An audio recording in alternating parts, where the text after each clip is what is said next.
गांधी का नाम लेते ही हमारे जहन में शांति और अहिंसा की तस्वीर आती है ना?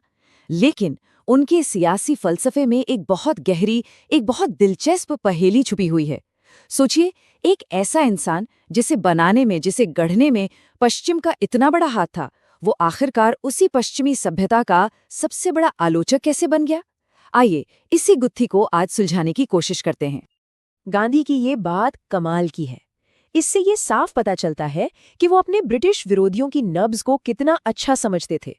वो जानते थे कि अंग्रेज ताकत से, शारीरिक बल से नहीं डरेंगे। नहीं, डरते थे तो अपनी अंतरात्मा से, अपने कॉन्शियंस से।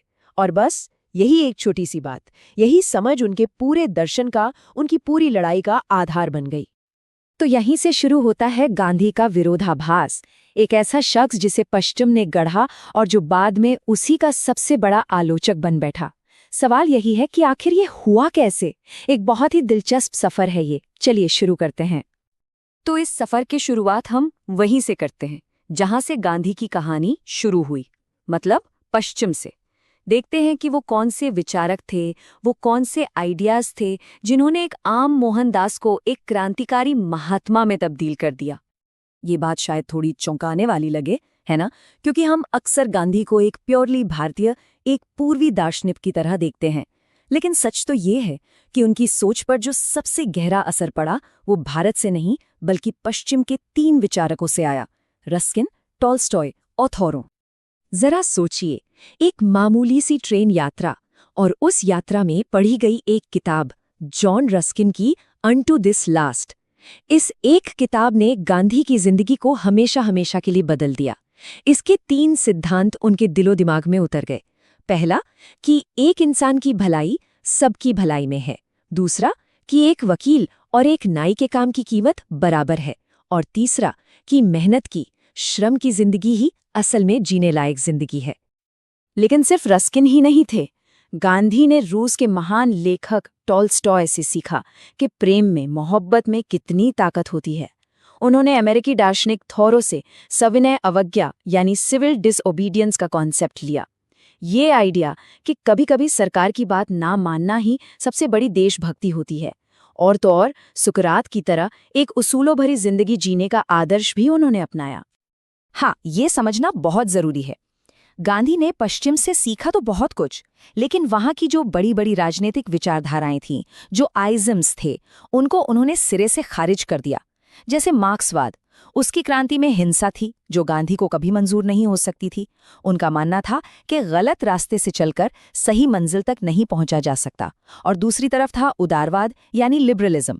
वो उन्हें हद से ज्यादा व्यक्तिवादी लगता था, जो सिर्फ इंसान के अधिकारों की बात करता है, उसके फर्ज की नहीं। तो गांधी ने इन दोनों से अलग अपना एक तीसरा ही रास्ता चुना। और अब आता है कहानी में सबसे दिलचस्प मोड़।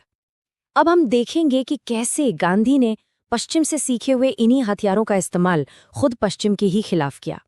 कैसे उन्होंने मलिक के औजारों से ही मलिक की सोच को चुनौती दी। सच कहूं तो यही उनके विचारों का सबसे क्रांतिकारी पहलू है। अगर गांधी के विचारों की असली ताकत को, उसकी आग को समझना है तो उनकी किताब हिंद स्वराज को समझना ही होगा। ये 1909 में लिखी गई थी और ये सिर्फ कोई राजनीतिक किताब नहीं है। नहीं, ये तो आधुनिक औद्योगिक सभ्यता पर एक जबरदस्त हमला है। गांधी के लिए ये सभ्यता इंसान के लिए एक जेल की तरह थी जो उसने खुद अपने लिए बनाई है। तो आखिर गांधी को इस पश्चिमी सभ्यता से इतनी दिक्कत क्यों थी? 2 बड़ी वजहें थीं। पहली, कि ये हद से ज्यादा असमानता पर टिकी है, और दूसरी, ये इंसान से उसकी इंसानियत छीन लेती है। गांधी के लिए रेलवे, बड़ी बड़ी मशीनें, ये सब तरक्की की निशानी नहीं थे। उन्हें लगता था कि ये औद्योगिक समाज कुछ लोगों के लालच को पूरा करने के लिए बाकी सबका शोषण करता है। ये इंसान को उसकी जड़ों से, उसके गांव समाज से और आखिर में खुद उसकी रूह से दूर कर देता है। उसे बस एक मशीन का पुर्जा बनाकर छोड़ देता है। गांधी की ये सोच कितनी अलग थी, कितनी यूनिक थी, ये समझने के लिए उनकी तुलना दूसरे एंटी कॉलोनियल क्रांतिकारियों से करनी पड़ती है, जैसे फ्रेंच फैनन। फैनन जैसे विचारकों ने कहा कि हमें पश्चिम का राजनीतिक कंट्रोल नहीं चाहिए, लेकिन उनकी तकनीक, उनके मॉडल हम अपना लेंगे। वहीं गांधी ने कहा, नहीं, हमें दोनों ही नहीं चाहिए। उनका साफ मानना था कि आप मालिक के औजारों से मालिक का घर नहीं तोड़ सकते, आपको अपने औजार खुद बनाने होंगे। तो सवाल ये उठता है कि अगर गांधी ने पश्चिमी मॉडल को पूरी तरह नकार दिया, तो फिर विकल्प क्या था? इसका जवाब उन्होंने कहीं बाहर नहीं, बल्कि भारत की अपनी जमीन, अपनी जड़ों में खोजा। एक ऐसा हल जो पूरी तरह से भारतीय था, स्वदेशी था, और यहीं से जन्म हुआ स्वराज की खोज का। गांधी के लिए स्वराज का मतलब सिर्फ अंग्रेजों से आजादी पाना नहीं था। नहीं, ये उससे कहीं ज्यादा गहरा था। स्वराज का मतलब था स्वशासन, यानी खुद पर राज। एक ऐसा समाज बनाना जहां सबसे गरीब इंसान को भी ये महसूस हो कि इस देश में उसकी भी आवाज है। एक ऐसा समाज जो ऊंच नीच, भेदभाव से आजाद हो और जो सत्य और अहिंसा की बुनियाद पर खड़ा हो। अच्छा, तो लक्ष्य था स्वराज, पर इस तक पहुंचने का रास्ता क्या था? वो रास्ता था सत्याग्रह। इसका मतलब है सत्य की शक्ति या आत्मा की शक्ति। और ये कोई पैसिव रेजिस्टेंस नहीं था, कोई कमजोरों का हथियार नहीं था। ये एक बहुत एक्टिव तरीका था। इसका मकसद सामने वाले को हराना या बर्बाद करना नहीं था, बल्कि उसका दिल बदलना था। उसे ये एहसास दिलाना था कि वो जो कर रहा है वो गलत है। और देखिए, यहीं आकर वो पहेली, वो विरोधाभास सुलझ जाता है जिसके साथ हमने शुरुआत की थी। सत्याग्रह ही वो जवाब है। ये एक ऐसा हथियार था जिसकी जड़ें तो गहरी भारतीय परंपराओं में थीं, सत्य और अहिंसा में, लेकिन इसे डिजाइन किया गया था एक पश्चिमी दुश्मन के लिए, एक ऐसे ब्रिटिश प्रतिद्वंद्वी के लिए जिसकी अंतरात्मा को, जैसा कि गांधी का मानना था, अपील की जा सकती थी, उसे झकझोरा जा सकता था।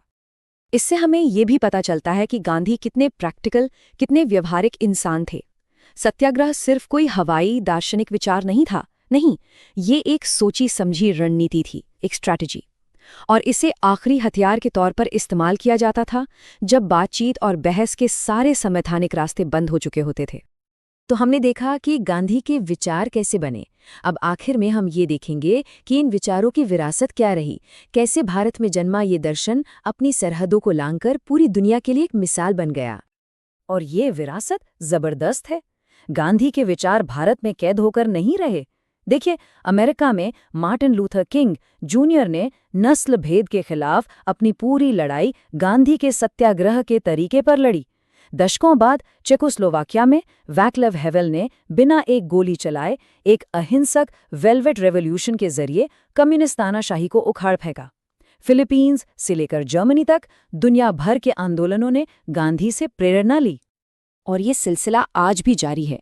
आज जब हम पर्यावरण को बचाने के लिए या सामाजिक न्याय के लिए दुनिया भर में आंदोलन होते देखते हैं, तो कहीं ना कहीं उनमें गांधी के विचारों की ही गूंज सुनाई देती है। उनकी विरासत आज भी उतनी ही जिंदा है, उतनी ही प्रासंगिक है। तो आखिर में हम इसी सवाल के साथ इसे समाप्त करते हैं। आज की इस दुनिया में जहां चारों तरफ हिंसा है, जहां हर कोई दूसरे को खत्म कर देना चाहता है, वहां गांधी का ये तरीका, जो दुश्मन को नष्ट करने पर नहीं बल्कि उसे जीतने पर जोर देता है, क्या आज भी कोई मायने रखता है? क्या ये हमें कोई नई राह दिखा सकता है? ये सोचने वाली बात है।